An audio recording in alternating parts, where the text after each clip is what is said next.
my of the elephants. I will remember what I was. I am sick of rope and chain. I will remember my old strength and all my forest affairs. I will not sell my back to man for a bundle of sugar cane. I will go out to my own kind and the wood folk in their lairs. I will go out until the day, until the morning break, out to the wind's untainted kiss, the water's clean caress. I will forget my ankle ring and snap my picket stake. I will revisit my lost loves and playmates masterless. Kala Nag, which means black snake, had served the Indian government in every way that an elephant could serve it for 47 years, and he was fully 20 years old when he was caught. That makes him nearly 70, a ripe age for an elephant. He remembered pushing, with a big leather pad on his forehead, at a gun stuck in deep mud, and that was before the Afghan War of 1842, and he had not then come to his full strength. His mother, Radha Pyari, Radha the Darling, who had been caught in the same drive with Kala Nag, told him, before his little milk tusks had dropped out, that elephants who were afraid always got hurt. Kala Nag knew that that advice was good, for the first time that he saw a star shell burst, he backed screaming into a stand of piled rifles, and the bayonets pricked him in all his softest places. So before he was 25, he gave up being afraid, and so he was the best loved and the best looked after elephant in the service of the government of India. He had carried tents, 1,200 pounds weight of tents, on the march in Upper India. He had been hoisted into a ship at the end of a steam crane and taken for days across the water, and made to carry a mortar on his back in a strange and rocky country very far from India, and had seen the Emperor Theodore lying dead in Magdala, and had come back again in the steamer entitled, as the soldier said, to the Abyssinian War Medal. He had seen his fellow elephants die of cold and epilepsy and starvation and sunstroke up at a place called Ali Mushtid 10 years later, and afterward he had been sent down thousands of miles south to haul and pile big balks of teak in the timber yards at Moulmein. There he had half killed an insubordinate young elephant who was shirking his fair share of work. After that he had been taken off timber hauling and employed with a few score other elephants who were trained to the business, in helping catch wild elephants among the Garo hills. Elephants are very strictly preserved by the Indian government.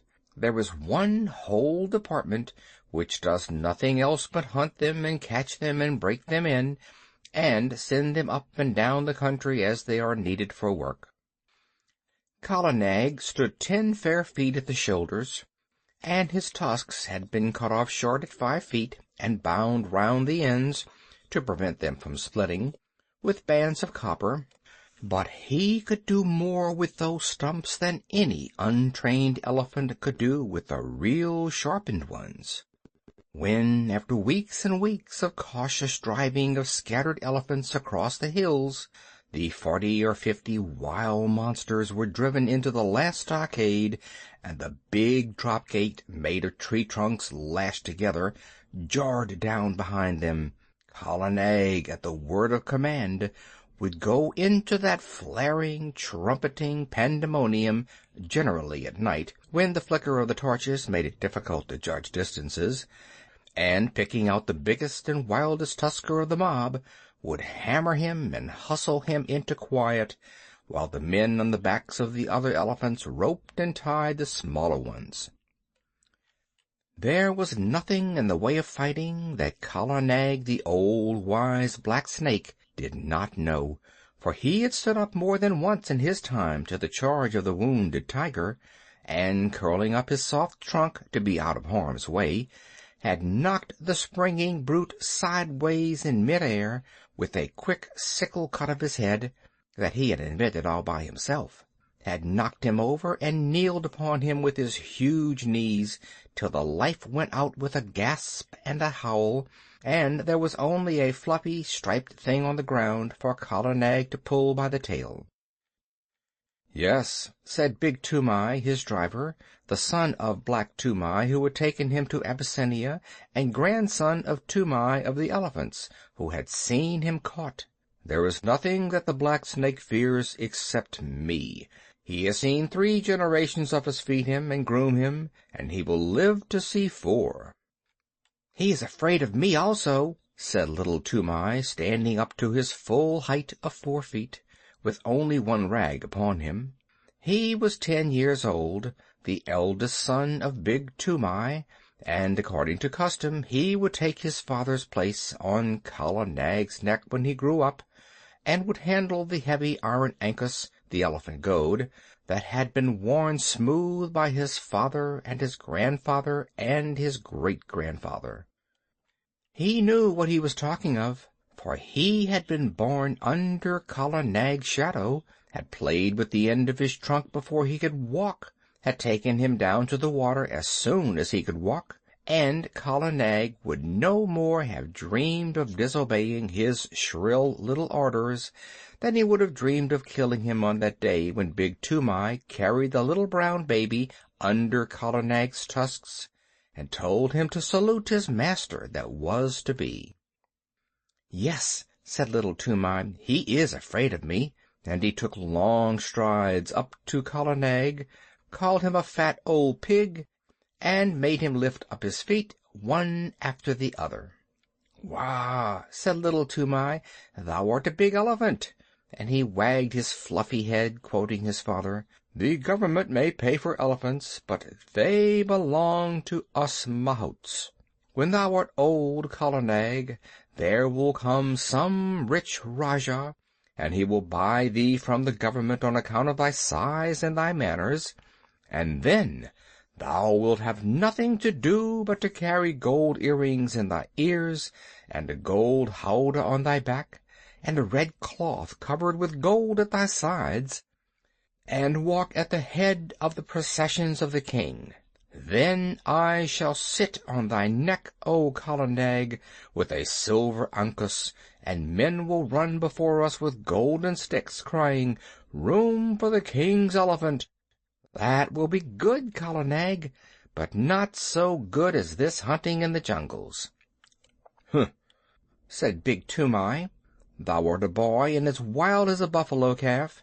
This running up and down among the hills is not the best government service.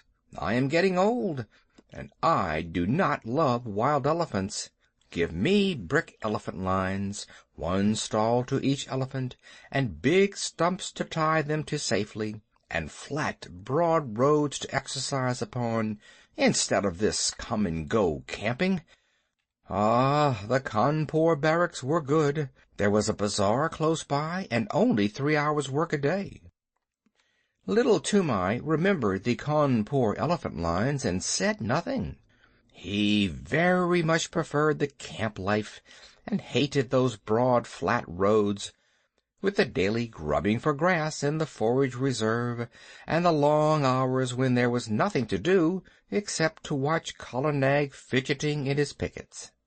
What Little Toomai liked was to scramble up bridle paths that only an elephant could take, the dip into the valley below, the glimpses of the wild elephants browsing miles away, the rush of the frightened pig and peacock under Kala Nag's feet, the blinding warm rains when all the hills and valleys smoked, the beautiful misty mornings when nobody knew where they would camp that night, the steady, cautious drive of the wild elephants, and the mad rush and blaze and hullabaloo of the last night's drive, when the elephants poured into the stockade like boulders in a landslide, found that they could not get out, and flung themselves at the heavy posts, only to be driven back by yells and flaring torches and volleys of blank cartridge.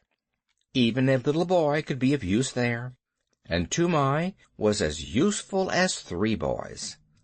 He would get his torch and wave it and yell with the best.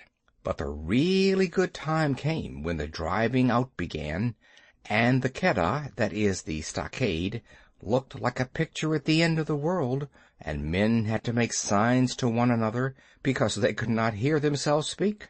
Then little Toomai would climb up to the top of one of the quivering stockade posts, his sun-bleached brown hair flying loose all over his shoulders, and he looking like a goblin in the torchlight. And as soon as there was a lull, you could hear his high-pitched yells of encouragement to Kala Nag, above the trumpeting and crashing and snapping of ropes, and groans of the tethered elephants. "Mail, mail, Kala Nag! Go on, Black Snake! Don't do! Give him the tusk! Smalo, smalo! Careful, careful! Maro, mar! Hit him, hit him! Mind the post! Ar, hi-ya! Kia!" he would shout, and the big fight between Kala Nag and the wild elephant would sway to and fro across the keddah, and the old elephant catchers would wipe the sweat out of their eyes and find time to nod to little Toomai, wriggling with joy on the top of the posts. He did more than wriggle. One night he slid down from the post and slipped in between the elephants, and threw up the loose end of a rope which had dropped to a driver who was trying to get a purchase on the leg of a kicking young calf. Calves always give more trouble than full-grown animals. Kala Nag saw him, caught him up in his trunk, and handed him up to big Toomai, who slapped him then and there, and put him back on the post. Next morning he gave him a scolding, and said, "Are not good brick elephant lines and a little tent carrying enough, that thou must needs go elephant catching on thy own account, little worthless? Now, those foolish hunters, whose pay is less than my pay, have spoken to Petersen Sahib of the matter." Little Toomai was frightened. He did not know much of the white men, but Petersen Sahib was the greatest white man in the world to him. He was the head of all the keddah operations, the man who caught all the elephants for the government of India, who knew more about the ways of elephants than any living man. What will happen?" said little Toomai. "Happen? The worst that can happen. Petersen Sahib is a madman. Else why should he go hunting these wild devils? He may even require thee to be an elephant catcher, to sleep anywhere in these fever-filled jungles, and at last to be trampled to death in the keddah. It is well that this nonsense ends safely. Next week the catching is over, and we of the plains are sent back to our stations. Then we will march on smooth roads and forget all this hunting. But, son, I am angry that thou shouldst meddle in the business that belongs to these dirty Assamese jungle folk. Kala Nag will obey none but me, so I must go with him into the keddah. But he is only a fighting elephant, and he does not help to rope them. So I sit at my ease, as befits a mahout, not a mere hunter, a mahout, I say, and a man who gets a pension at the end of his service. Is the family of Toomai of the elephants to be trodden underfoot in the dirt of a keddah? Bad one, wicked one, worthless son! Go and wash Kala Nag and attend to his ears, and see that there are no thorns in his feet, or else Petersen Sahib will surely catch thee and make thee a wild hunter, a follower of elephant's foot tracks, a jungle bear. Bah! Shame! Go!" Little Toomai went off without saying a word, but he told Kala Nag all his grievances while he was examining his feet. "No matter," said little Toomai, turning up the fringe of Kala Nag's huge right ear. "They have said my name to Petersen Sahib, and perhaps, who knows? Hi! That is a big thorn that I have pulled out." The next few days were spent in getting the elephants together, in walking the newly caught elephants up and down between a couple of tame ones to prevent them giving too much trouble on their downward march to the plains, and in taking stock of the blankets and ropes and things that had been worn out or lost in the forest. Petersen Sahib came in on his clever she-elephant Pudmini. He had been paying off other camps among the hills, for the season was coming to an end, and there was a native clerk sitting at a table under a tree to pay the drivers their wages. As each man was paid, he went back to his elephant and joined the line that stood ready to start.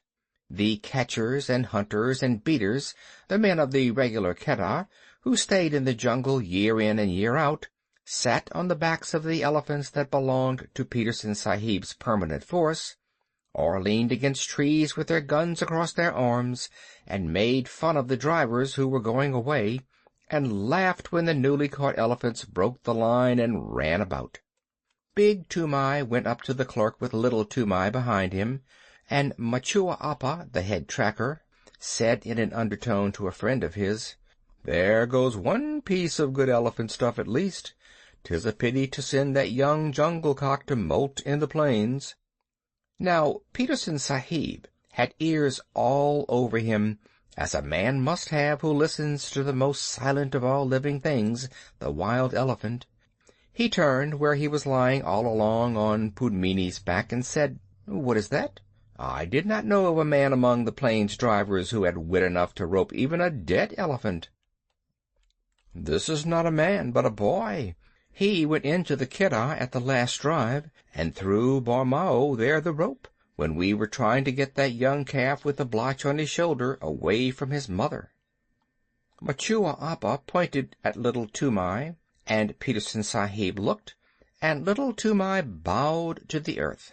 "He threw a rope? He is smaller than a picket pin. Little one, what is thy name?" said Petersen Sahib. Little Toomai was too frightened to speak, but Kala Nag was behind him, and Toomai made a sign with his hand, and the elephant caught him up in his trunk and held him level with Pudmini's forehead in front of the great Petersen Sahib. Then Little Toomai covered his face with his hands, for he was only a child, and except where elephants were concerned, he was just as bashful as a child could be. "Oh ho!" said Petersen Sahib, smiling underneath his mustache.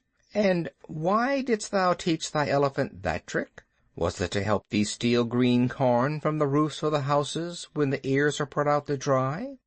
"Not green corn, protector of the poor, melons," said Little Toomai, and all the men sitting about broke into a roar of laughter.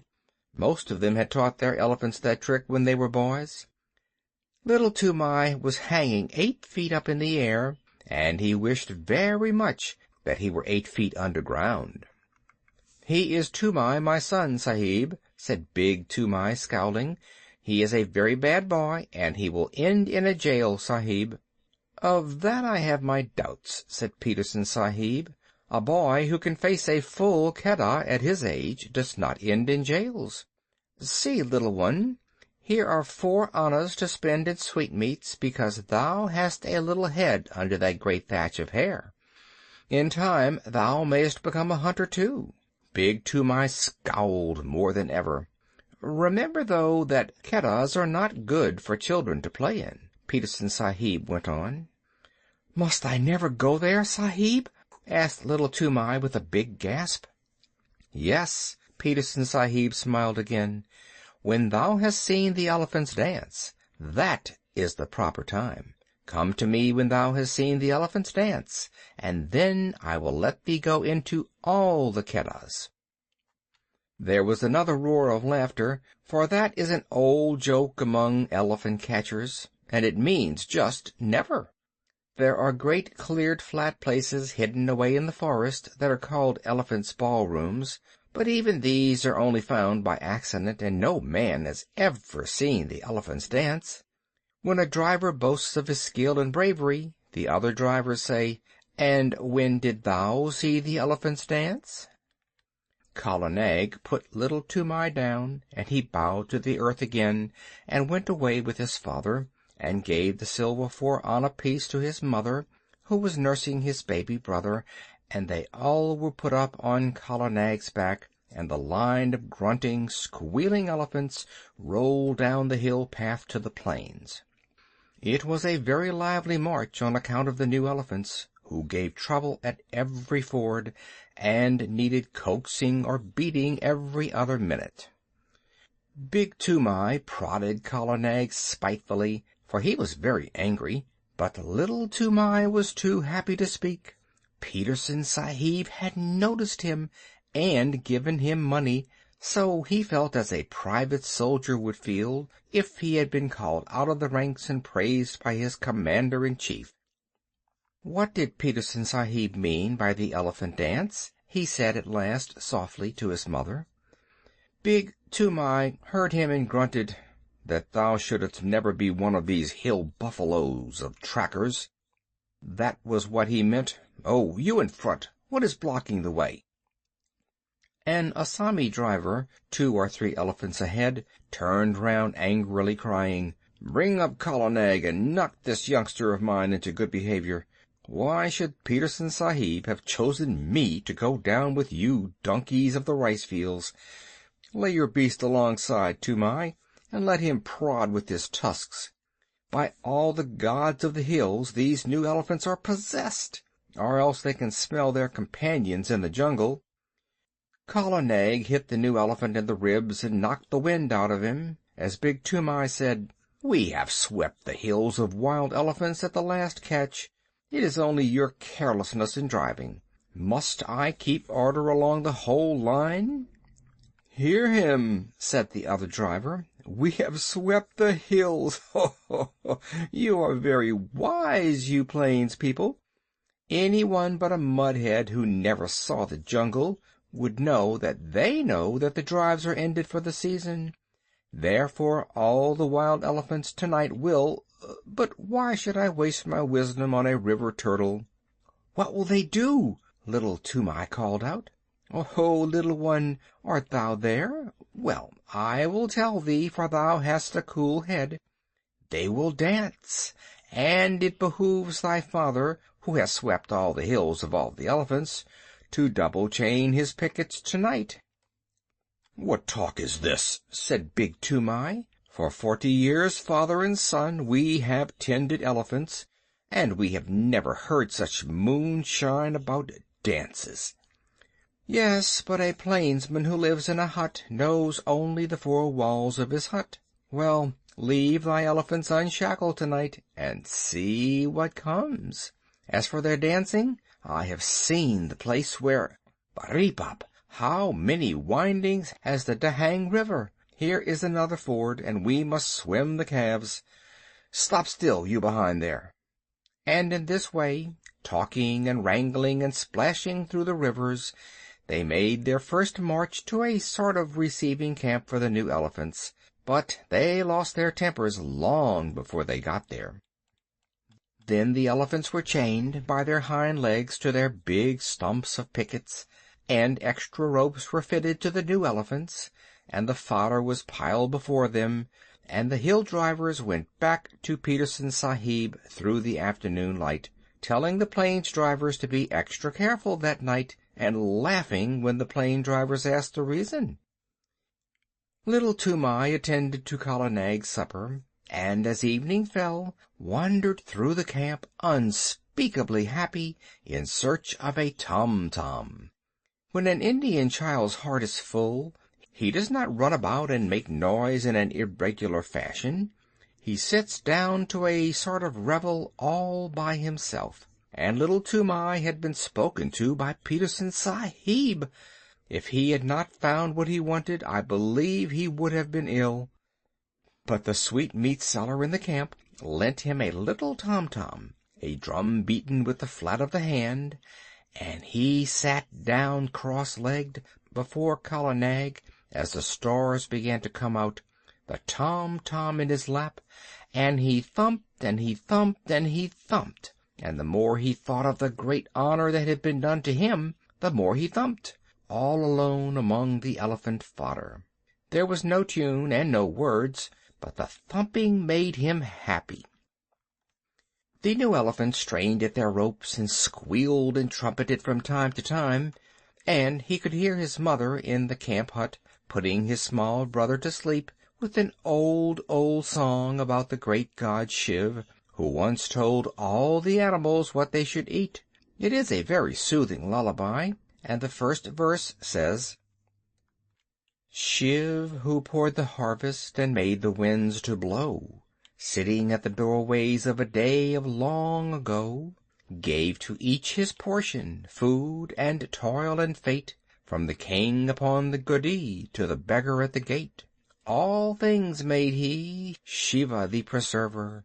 Mahadev, Mahadev, he made all. Thorn for the camel, fodder for the kine, and mother's heart for a sleepy head, O little son of mine. Little Toomai came in with a joyous thunk-a-thunk at the end of each verse, till he felt sleepy, and stretched himself on the fodder at Kala Nag's side. At last the elephants began to lie down one after another, as is their custom, till only Kala Nag at the right of the line was left standing up, and he rocked slowly from side to side, his ears put forward to listen to the night wind as it blew very slowly across the hills. The air was full of all the night noises that, taken together, make one big silence. The click of one bamboo stem against the other, the rustle of something alive in the undergrowth, the scratch and squawk of a half-waked bird — birds are awake in the night much more often than we imagine — and the fall of water ever so far away. Little Toomai slept for some time, and when he waked it was brilliant moonlight, and Kala Nag was still standing up with his ears cocked. Little Toomai turned, rustling in the fodder, and watched the curve of his big back against half the stars in heaven, and while he watched he heard, so far away that it sounded no more than a pinhole of noise pricked through the stillness, the hoot-toot of a wild elephant. All the elephants in the lines jumped up as if they had been shot, and their grunts at last waked the sleeping mahouts, and they came out and drove in the picket pegs with big mallets, and tightened this rope and knotted that, till all was quiet.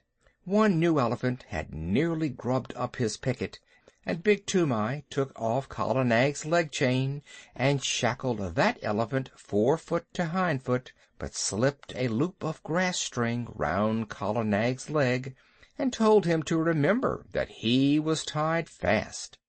He knew that he and his father and his grandfather had done the very same thing hundreds of times before. Kala Nag did not answer to the order by gurgling as he usually did. He stood still, looking out across the moonlight, his head a little raised, and his ears spread like fans up to the great folds of the Garo hills. "Tend to him if he grows restless in the night," said Big Toomai to Little Toomai, and he went into the hut and slept. Little Toomai was just going to sleep too, when he heard the courier string snap with a little tang, and Kala Nag rolled out of his pickets as slowly and as silently as a cloud rolls out of the mouth of a valley. Little Toomai pattered after him barefooted down the road in the moonlight, calling under his breath, "Kala Nag, Kala Nag, take me with you, O Kala Nag." The elephant turned without a sound, took 3 strides back to the boy in the moonlight, put down his trunk, swung him up to his neck, and almost before Little Toomai had settled his knees, slipped into the forest.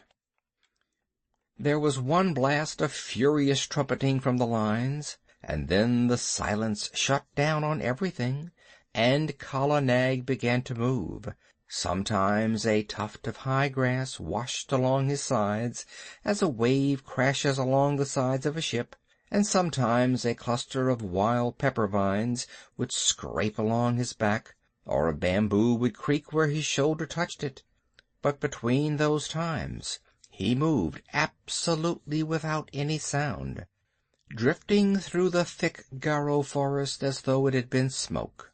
He was going uphill, but though Little Toomai watched the stars in the rifts of the trees, He could not tell in what direction. Then Kala Nag reached the crest of the ascent and stopped for a minute, and Little Toomai could see the tops of the trees lying all speckled and furry under the moonlight for miles and miles, and the blue-white mist over the river in the hollow.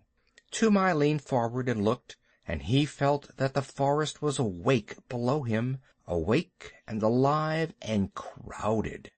A big brown fruit-eating bat brushed past his ear, a porcupine's quills rattled in the thicket, and in the darkness between the tree stems he heard a hog-bear digging hard in the moist, warm earth and snuffling as it digged.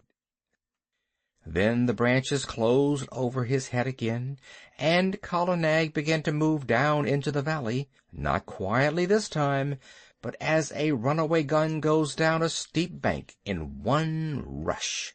The huge limbs moved as steadily as pistons, 8 feet to each stride, and the wrinkled skin of the elbow points rustled. The undergrowth on either side of him ripped with a noise like torn canvas, and the saplings that he heaved away right and left with his shoulders sprang back again and banged him on the flank, and great trails of creepers, all matted together, hung from his tusks as he threw his head from side to side and plowed out his pathway. Then Little Toomai laid himself down close to the great neck, lest a swinging bough should sweep him to the ground, and he wished that he were back in the lines again. The grass began to get squashy, and Kala Nag's feet sucked and squelched as he put them down, and the night mist at the bottom of the valley chilled Little Toomai. There was a splash and a trample, and the rush of running water, and Kala Nag strode through the bed of a river, feeling his way at each step. Above the noise of the water as it swirled round the elephant's legs, Little Toomai could hear more splashing and some trumpeting both upstream and down, great grunts and angry snortings, and all the mist about him seemed to be full of rolling, wavy shadows. "Aye," he said half aloud, his teeth chattering, "the elephant folk are out tonight. It is the dance, then." Kala Nag swashed out of the water, blew his trunk clear, and began another climb. But this time he was not alone, and he had not to make his path. That was made already 6 feet wide in front of him, where the bent jungle grass was trying to recover itself and stand up. Many elephants must have gone that way only a few minutes before. Little Toomai looked back, and behind him a great wild tusker, with his little pig's eyes glowing like hot coals, was just lifting himself out of the misty river. Then the trees closed up again, and they went on and up, with trumpetings and crashings, and the sound of breaking branches on every side of them. At last Kala Nag stood between 2 tree trunks at the very top of the hill. They were part of a circle of trees that grew round an irregular space of some 3 or 4 acres, and in all that space, as Little Toomai could see, the ground had been trampled down as hard as a brick floor. Some trees grew in the center of the clearing, but their bark was rubbed away, and the white wood beneath showed all shiny and polished in the patches of moonlight.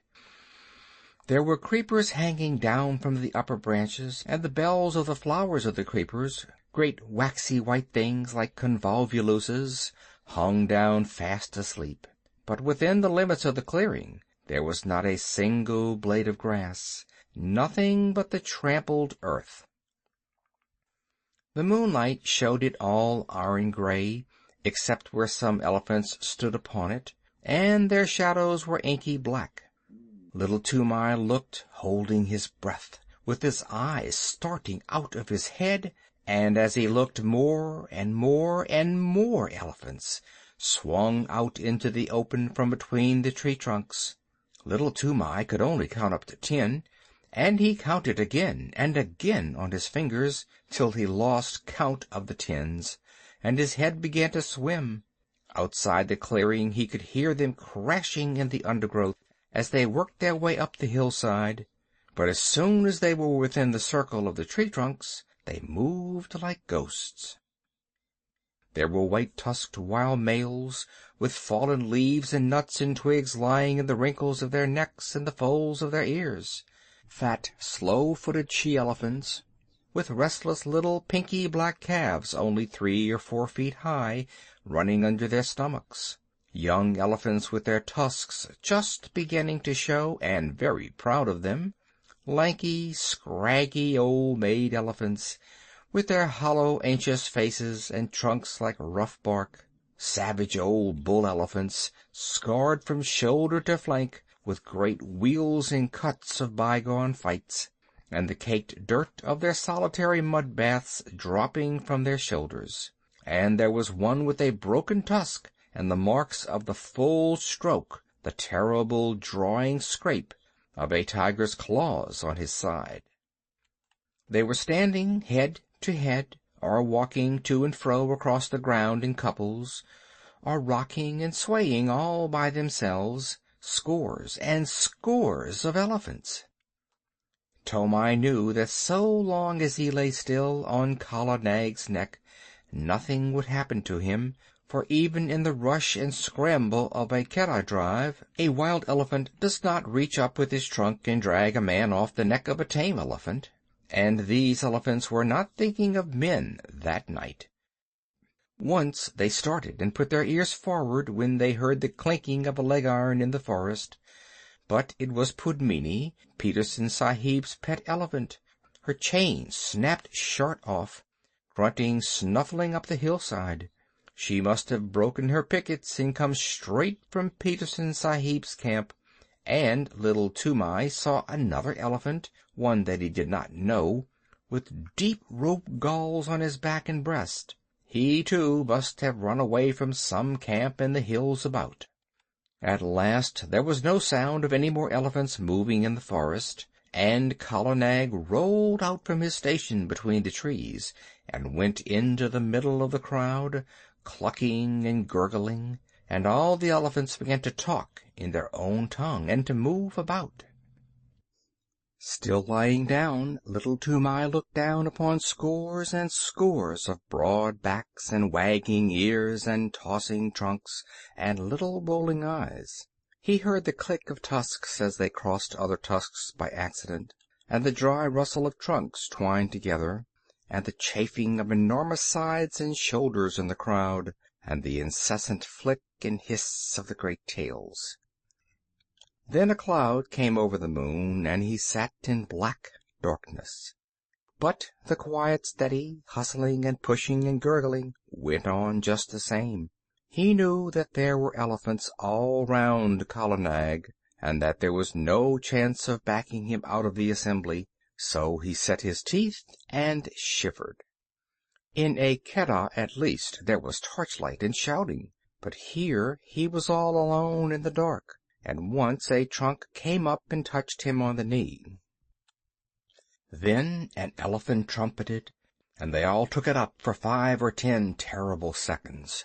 The dew from the trees above splattered down like rain on the unseen backs, and a dull booming noise began, not very loud at first, and little Toomai could not tell what it was. But it grew and grew, and Kala Nag lifted up one forefoot and then the other, and brought them down on the ground, 1, 2, 1, 2, as steadily as trip hammers. The elephants were stamping all together now, and it sounded like a war drum beaten at the mouth of a cave. The dew fell from the trees till there was no more left to fall, and the booming went on, and the ground rocked and shivered, and little Toomai put his hands up to his ears to shut out the sound, but it was all one gigantic jar that ran through him, this stamp of hundreds of heavy feet on the raw earth. Once or twice he could feel Kala Nag and all the others surge forward a few strides, and the thumping would change to the crushing sound of juicy green things being bruised, but in a minute or two the boom of feet on hard earth began again. A tree was creaking and groaning somewhere near him. He put out his arm and felt the bark, but Kala Nag moved forward, still tramping, and he could not tell where he was in the clearing.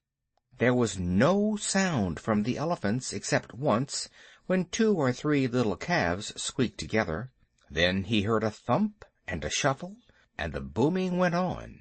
It must have lasted fully 2 hours, and little Toomai ached in every nerve, but he knew by the smell of the night air that the dawn was coming. The morning broke in one sheet of pale yellow behind the green hills, and the booming stopped with the first ray, as though the light had been in order. Before little Toomai had got the ringing out of his head, before even he had shifted his position, there was not an elephant in sight except Kala Nag, Pudmini, and the elephant with the rope galls, and there was neither sign nor rustle nor whisper down the hillsides to show where the others had gone. Little Toomai stared again and again. The clearing, as he remembered it, had grown in the night. More trees stood in the middle of it, but the undergrowth and the jungle grass at the sides had been rolled back. Little Toomai stared once more. Now he understood the tramping.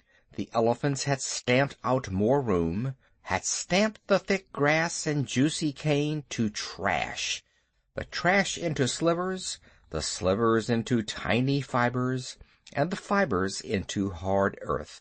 "Wah!" said little Toomai, and his eyes were very heavy. "Kala Nag, my lord, let us keep by Pudmini and go to Petersen Sahib's camp, or I shall drop from thy neck." The third elephant watched the two go away, snorted, wheeled round, and took his own path. He may have belonged to some little native king's establishment 50 or 60 or 100 miles away. 2 hours later, as Petersen Sahib was eating early breakfast, his elephants, who had been double-chained that night, began to trumpet, and Pudmini, mired to the shoulders, with Kala Nag very footsore, shambled into the camp. Little Toomai's face was gray and pinched, and his hair was full of leaves and drenched with dew, but he tried to salute Petersen Sahib, and cried faintly, "The dance! The elephant dance! I have seen it, and I die." As Kala Nag sat down, he slid off his neck in a dead faint. But since native children have no nerves worth speaking of, in 2 hours he was lying very contentedly in Petersen Sahib's hammock, with Petersen Sahib's shooting coat under his head, and a glass of warm milk, a little brandy with a dash of quinine inside of him, and while the old hairy scarred hunters of the jungles sat 3 deep before him, looking at him as though he were a spirit, he told his tale in short words, as a child will, and wound up with, "Now, if I lie in one word, send men to see, and they will see that the elephant folk have tramped down more room in their dance-room, and they will find 10 and 10, and many times 10, tracks leading to that dance-room. They made more room with their feet. I have seen it. Kala Nag took me, and I saw. Also, Kala Nag is very leg-weary." Little Toomai lay back and slept all through the long afternoon and into the twilight. And while he slept, Petersen Sahib and Makua Appa followed the track of the 2 elephants for 15 miles across the hills. Petersen Sahib had spent 18 years in catching elephants, and he had only once before found such a dance place. Makua Appa had no need to look twice at the clearing to see what had been done there, or to scratch with his toe in the packed rammed earth. "The child speaks truth," said he. "All this was done last night, and I have counted 70 tracks crossing the river. See, Sahib, where Pudmini's leg irons cut the bark of that tree. Yes, she was there too." They looked at one another and up and down, and they wondered, for the ways of elephants are beyond the wit of any man, black or white, to fathom. 40 years and 5, said Makua Appa, have I followed my lord the elephant, but never have I heard that any child of man has seen what this child has seen. By all the gods of the hills, it is—what can we say?" And he shook his head. When they got back to camp, it was time for the evening meal.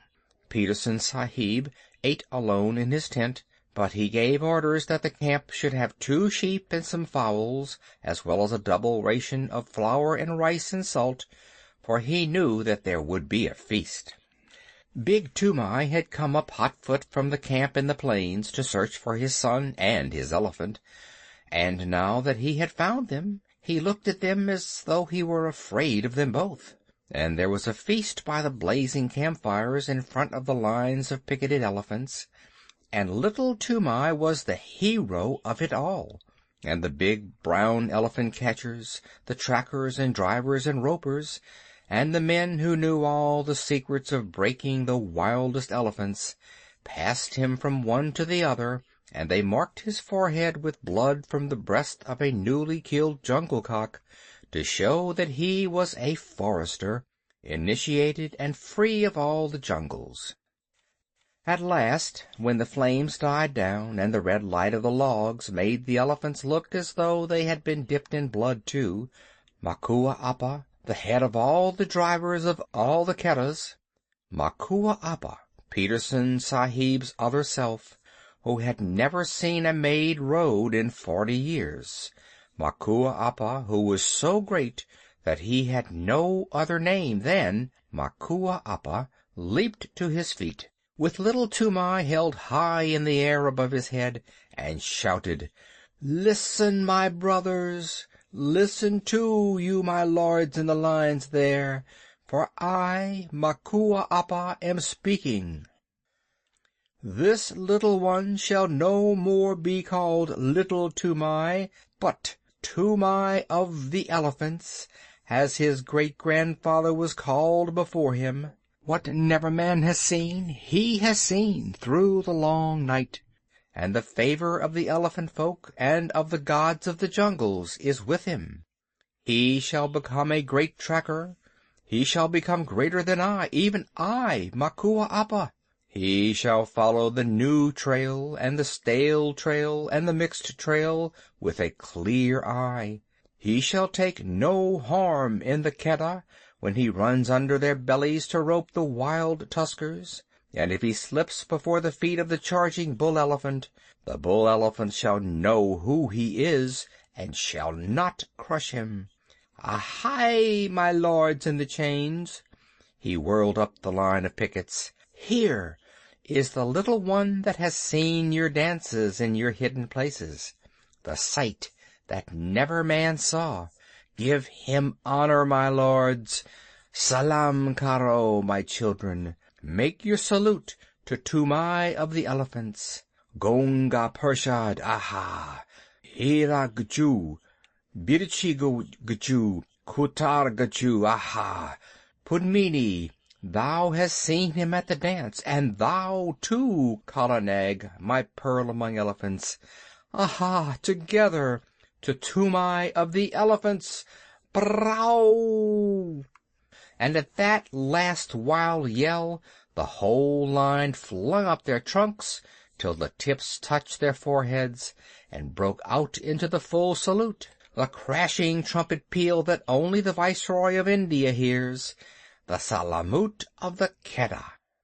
But it was all for the sake of little Toomai, who had seen what never man has seen before, the dance of the elephants at night and alone in the heart of the Garo Hills. Shiv and the Grasshopper, the song that Toomai's mother sang to the baby. Shiv, who poured the harvest and made the winds to blow, sitting at the doorways of a day of long ago, gave to each his portion, food and toil and fate, from the king upon the goody to the beggar at the gate. All things made he, Shiva the preserver. Mahadeo, Mahadeo, he made all, thorn for the camel, fodder for the kine, and mother's heart for sleepy head, O little son of mine. Wheat he gave to rich folk, millet to the poor, broken scraps for holy men that beg from door to door, battle to the tiger, carrion to the kite, and rags and bones to wicked wolves without the wall at night. Naught he found too lofty, none he saw too low. Parbati beside him watched them come and go. Thought to cheat her husband, turning Shiv to jest, stole the little grasshopper and hid it in her breast. So she tricked him, Shiva the preserver. Mahadeo, Mahadeo, turn and see. Tall are the camels, heavy are the kine, but this was least of little things, O little son of mine. When the dole was ended, laughingly she said, Master of 1,000,000 mouths, is not one unfed? Laughing, Shiv made answer, All have had their part, even he, the little one, hidden 'neath thy heart. From her breast she plucked it, Parbati the thief, saw the least of little things, gnawed a new-grown leaf, saw and feared and wondered, making prayer to Shiv, who hath surely given meat to all that live. All things made he, Shiva the preserver. Mahadeo, Mahadeo, he made all. Thorn for the camel, fodder for the kine, and mother's heart for sleepy head, O little son of mine. End of Tumai of the Elephants and Shiv and the Grasshopper.